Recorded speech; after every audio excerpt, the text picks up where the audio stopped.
पड़ा कंगना रनावत को। अरे भाई, मुझे इतने मैसेज क्यों कर रहे हो? मैंने मारा है क्या थप्पड़ उसको? मैंने नहीं मारा, किसी और ने मारा, आई शपथ। अरे भाई, क्या करूं मैं, क्या करूं, बता दो। हम वक्त ये दुनिया वाले, जब मैं कुछ बोलना ही नहीं चाहती यार, आप मुझे बोल बोल के मैसेज भेज के बोलने पे मजबूर कर देते हो। क्योंकि मुझे पूरा मुद्दा समझ में नहीं आ रहा था। अभी तो गरम गरम बात थी, कंगना रनावत के थप्पड़ पड़ गया, उस लड़की ने मार दिया। तो एयरपोर्ट पे ये फौजियों वाली जो उसने ड्रेस डाली थी, मैं फौजी नहीं कहूंगी उसको, ऐसे तो कोई थप्पड़ नहीं मारता किसी को, कोई तो वजह रही हो। सत श्री अकाल जी, नमस्ते, अस्सलाम वालेकुम, जय श्री कृष्णा, राधे राधे। थप्पड़ पड़ा कंगना रनावत को। अरे भाई, मुझे इतने मैसेज क्यों कर रहे हो? मैंने मारा है क्या थप्पड़ उसको? मैंने नहीं मारा, किसी और ने मारा, आई शपथ। तो बहुत लोगों ने मुझे मैसेज किए कि आप इस मुद्दे पे चुप क्यों हैं? आप क्यों नहीं कुछ बोल? क्या आपको गरेवाल, क्या आपको सांप सूंघ गया? क्या हो गया आपको? क्या कंगना आपकी ताए चाचे की बेटी लगती थी जो आप चुप है? अरे भाई, क्या करूं मैं, क्या करूं, बता दो। हम वक्त ये दुनिया वाले, जब मैं कुछ बोलना ही नहीं चाहती यार, आप मुझे बोल के मैसेज भेज के बोलने पे मजबूर कर देते हो। पता नहीं, आपको शायद मेरी आवाज से बड़ा प्यार है या मेरे अंदाज से बड़ा प्यार है। तो सुनिए, मैं क्यों नहीं बोली, क्योंकि मुझे पूरा मुद्दा समझ में नहीं आ रहा था। अभी तो गरम गरम बात थी, कंगना रनावत के थप्पड़ पड़ गया, उस लड़की ने मार दिया। क्यों मारा? ऐसे तो कोई भी जो एयरपोर्ट पे ये फौजियों वाली जो उसने ड्रेस डाली थी, मैं फौजी नहीं कहूंगी उसको, ऐसे तो कोई थप्पड़ नहीं मारता किसी को, कोई तो वजह रही होगी। तो बाद में सारा मुद्दा, जब मैंने सारे इधर उधर फोन घुमाया, पूछा जी बीच वाली स्टोरी बताइए जी, मुझे वीडियो में बोलने का है, तो बातें निकली कि उस लड़की ने, कुलविंदर कौर ने, कंगना रनावत को सिर्फ ये बोला कि मैडम, आपका पर्स, जो हैंड पर्स होता है लेडीज का, और फोन, वो ट्रे में रख दीजिए। अब जो लोग फ्लाइट से यात्रा करते हैं उनको ये चीज पता होगा। तो ये कानून सभी के लिए लागू होता है, चाहे प्रधानमंत्री उस टाइम खड़ा हो वहां पे, चाहे कल एमपी है, एमएलए है, कमिश्नर है, कोई भी बड़ा ऑफिसर है, सबके लिए लागू होता है। अब उसने बड़ा एटीट्यूड में, कंगना रनावत ने जवाब दिया कि तुम्हें पता नहीं है तुम किससे बात कर रही हो? मैं एमपी हूँ।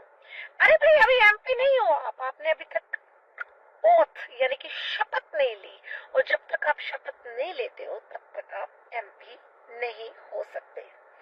सो पहली बात तो मुझे नहीं पता किसने एमपी बनाया इसको, क्योंकि ये थोड़ी मंदबुद्धि है बहुत, इसको हाइपर बहुत जल्दी होती है। चलो, काफी देर बहस चली। इस लड़की ने बोला कि मैं, कुलविंदर कौर ने बोला कि मैं अपना काम कर रही हूँ भाई, ये मेरी ड्यूटी है, आप अपना पर्स और फोन स्कैनिंग में डाल दीजिए। तो कंगना ने एटीट्यूड, इंडस्ट्री में भी पता सबको किसको यहाँ से थोड़ी साइको है ये, इसको एटीट्यूड प्रॉब्लम है। तो इसने उस लड़की से पूछा, अच्छा नाम बता तेरा क्या है? यहाँ पे बैच लगा होता है ना, तो लगा कुलविंदर कौर। ओ अच्छा, कुलविंदर कौर खालिस्तानी है। तो अब देखो ना, खालिस्तानी वाला मुद्दा आ गया ना उसके जुबान पर। इसका मतलब जिसके भी पीछे कौर लगता है या जिसके भी पीछे सिंह लगता है, आप लोग उसको खालिस्तान डिक्लेयर कर दोगे कि वो खालिस्तानी है। माना कि आप लोग बहुत नफरत करते हो खालिस्तानियों से, मैं भी। हमने खालसा राज बनाना है। मैं भी जट सिख फैमिली से हूँ, और खालसा राज हमें कहला पंजाब ने नहीं बनाना, हमने तो पूरे हिंदुस्तान में खालसा राज बनाना है। सबके दिलों पे सिखों ने राज करना है, सबके दिलों पे दहशत नहीं डालनी हम सिखों ने, लोगों के दिमाग में, दिलों में। तो इसने जब बोला तो खालिस्तानी है, और इसने और भी उसको गंदी लिपि का जब प्रयोग किया, तो भाई बंदा देखो इंसान है, तो पेशेंस लेवल्स कई बार कंट्रोल से बाहर हो जाते हैं, खासतौर जब औरत और औरत हो। एक औरत दूसरी औरत की सबसे बड़ी दुश्मन होती है। तो वो अपने, उसने आप से बाहर हो गई कुलविंदर कौर, उसने चाटा लगा दिया। अब ध्यान आ रहा है उनके ऑफिसर, बड़े ऑफिसर का, कि वो माफी मांग रही है कि मैं भावना में बह गई थी। उसने बोला कि तूने वहां पे बोला कि वो जो किसान आंदोलन में औरतें बैठी हैं 100 रुपए लेके आती हैं, कहती उसमें मेरी माँ भी बैठी थी। चलो अब मैं दोनों पक्ष की बात करूंगी, ठीक है। तो देखा जाए तो कंगना रनावत ने उसकी माँ को टारगेट नहीं किया था, उसको उसकी माँ का नाम भी नहीं पता था, तो पर्सनल अटैक नहीं की, उसने सभी औरतों को बोला था, उसको क्या पता था इसकी माँ वहां पे बैठी थी। रही बात 100 रुपए में लेके आ जाती है वो, चलो फ्रीडम ऑफ स्पीच, उसने बोल दिया कि 100 से, पर हम वो पर्सनल रंजिश, अगर आपने देश की एक वर्दी अपने जिस्म पे डाली है, चाहे आप फौजी हैं चाहे आप पुलिस वाले हैं, आपको वर्दी से पहले एक ओथ उठानी पड़ती है। जैसे डॉक्टर लाइसेंस लेने से पहले ओथ लेता है कि मेरे पास मेरा दुश्मन भी मरता हुआ आएगा ना, मैं उसकी भी जान बचाऊंगा। तो चलो उसने भावना में आके चाट लगा दी। अब उस लड़की पे कुलविंदर कौर पे तो सेक्शंस लगा दिए दो इन्होंने, तो कंगना पे क्यों नहीं लगाए? क्योंकि ये भी एक सेक्शन बनता है कि अगर आपको एयरपोर्ट पे कोई ऑफिसर बोलता है अपना पर्स और फोन चेक कराइए और आप इस चीज से रिफ्यूज करते हैं, तो आपके ऊपर भी एक्शन बनता है। अब देखो, जो मैंने ये बात कही हूँ, ये जो मैंने जो बात कहने जा रही हूँ, ये जो सुना है कि कंगना रनावत और अमित शाह का बहुत अच्छी वाली फ्रेंडशिप है, समझते हो, वो गुटरगू गुटरगू गुटरगू, हाँ, तो वो उसका भाई लवर है, तो वो तो अपनी महबूबा को बचाने के लिए कुलविंदर कौर को तो ट्रबल देगा। पर मैं अपने भारतीय सेना से, अपनी भारत की जितनी फौज है, मैं उससे एक रिक्वेस्ट करना चाहूंगी कि आज भारत की सारी भारतीय सेना, सारी फौजी जितने भी मेरी वीडियो सुन रहे हैं, उस देश की बेटी कुलविंदर कौर का स्टैंड कीजिए, उसको वापस वो जॉब मिलनी चाहिए। क्योंकि उसको, अगर वो उसको जॉब वापस मिलती है, जॉब पे रखा जाता है, ये सबसे बड़ी फौजियों की जीत होगी, सबसे बड़ी वो पंजाब की बेटी की जीत होगी।